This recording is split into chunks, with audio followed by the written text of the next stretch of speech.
Welcome to Samba Samba. Enjoy the video. You start by powering off and isolating the device. This prevents shorts. Once done, remove any screws and back cover so you can see the USB-C port. Use a magnifier and compressed air to clear dust and lint, and photograph the port from multiple angles so you remember orientation. Make sure to note any loose solder joints or bent pins now.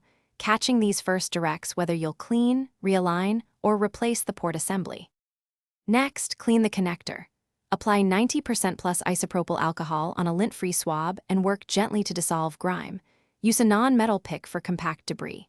Once clean, inspect each pin for corrosion or physical damage under magnification because continuity and mechanical alignment matter for power and data. If pins are only slightly bent, you can realign them carefully with a plastic spudger or fine tweezers. If solder joints look cracked, prepare to reflow or replace the port, since unreliable joints cause intermittent faults.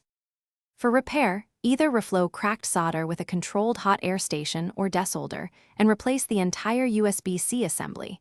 Use flux and proper temperature to avoid board damage. Once reattached, reassemble the device, reconnect power, and run charging and data transfer tests with a known good cable.